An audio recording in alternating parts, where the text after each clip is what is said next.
But yeah, the numbers of fish have seriously declined. Sea trout, they've talked about the conservation of salmon, which is really important. But the River Towy is a sea trout river for me, and Sewin River, Sewin what it's been about. The Towy, the Gwylly, the Carthy. The Carthy tends to be a salmon river, but some big Sewin in the Carthy. Some big Sewin come up the Carthy. But the Gwylly, is a Sewin river, and it's just shingled up. It's shallow, and one night, me and a friend, we fished the Gwylly at Lloyd's. Local boys will know where that is, and fished the back of Lloyd's farm in a little run there.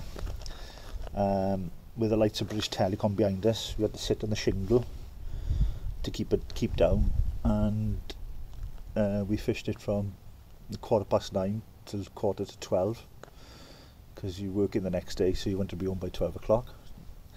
And in 2.5 hours, I caught 31 Sewin, and Freckles caught 39 on the worm, on a single brambling worm going through the pool.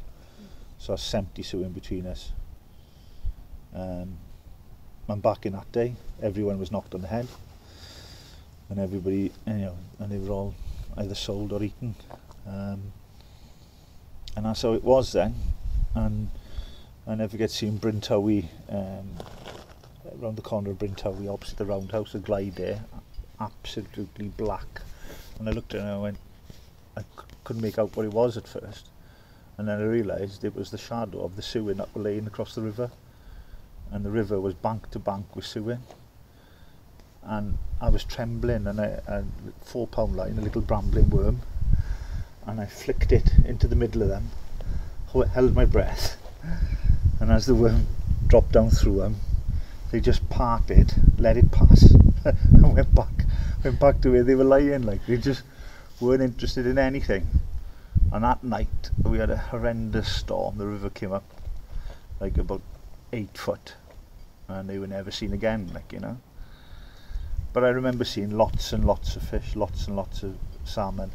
I shoot as well, and I used to, 16 years old, I used to walk the banks of the river for a duck with my bicycle single barrel shotgun.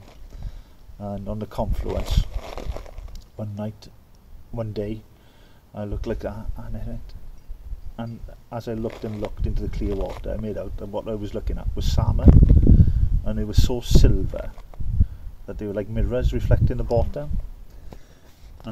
And just on the side, as far in as I could see, without polarised, I counted 19 salmon in front of me, laying there. Big salmon, what we used to call blue salmon, January time. So how many were in the pot, further in the pool, and how many were there, heaven knows, But yeah, like you say, I fished the river a long time, and my way of thinking is we need to find a way of restocking the river. The methods they got now, they say, aren't effective. Well, I think the powers that be and the knowledge that is, they need to find a way or a system that is effective, and not just accept that it can't be done. If we can put people on the moon, why can't we rear fish in a genetically acceptable way to put back in the river?